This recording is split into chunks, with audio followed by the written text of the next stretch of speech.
nous avons pris quelques engagements importants.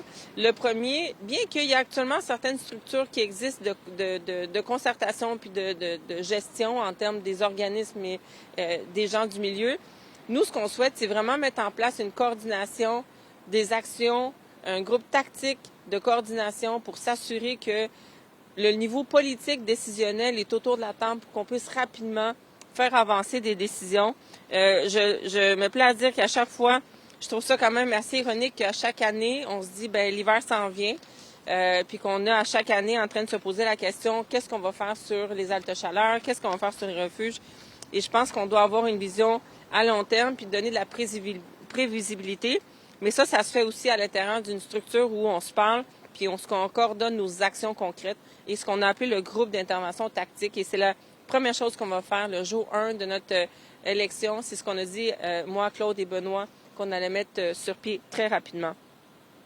On veut aussi avoir un protocole de campement.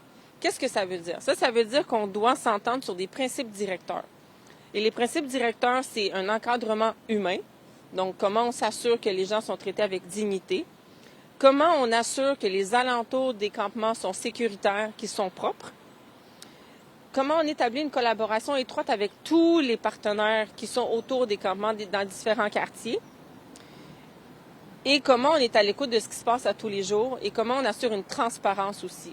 Le protocole de campement doit être aussi adressé dans tous les arrondissements. On ne peut pas traiter les campements différemment d'un lieu à l'autre. Trouvons une façon qu'on s'entende sur l'essentiel puis qu'on s'entende sur la transition. On se donne 4 ans pour régler la question des campements.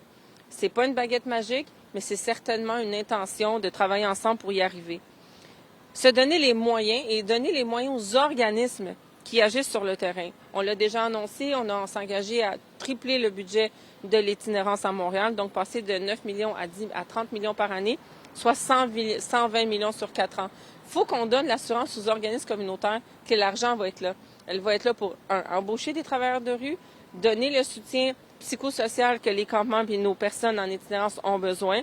Puis c'est une enveloppe qui va permettre de doubler, en fait, ou même tripler même le nombre de travailleurs de rue pour améliorer leurs conditions de vie, faire la rétention, puis aussi que l'emploi soit attractif. On s'entend, là, c'est des emplois extrêmement difficiles, puis on doit assurer la stabilité de l'offre qu'on donne au niveau de l'itinérance aux organismes de la rue.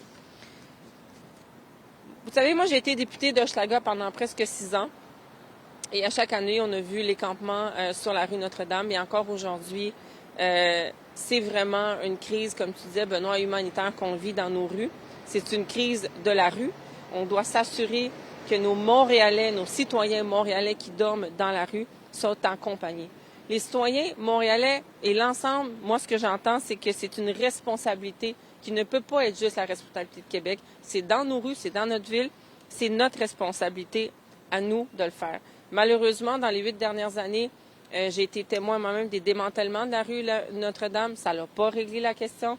L'administration de Projet Montréal n'a pas réussi à amener une façon différente de travailler la question de l'itinérance puis des campements. Donc, nous, ce qu'on propose, c'est un réel changement d'approche au niveau des campements, au niveau de l'itinérance. Et aujourd'hui, bien, ce qu'on demande aux gens, c'est s'ils veulent qu'on gère ça différemment puis qu'on amène une nouvelle façon de faire. Mais on invite les gens à aller voter le 2 novembre. Donc, d'ici quelques jours, nous aurons, et je l'espère, une nouvelle administration qui va amener une nouvelle approche sur la question de l'itinérance.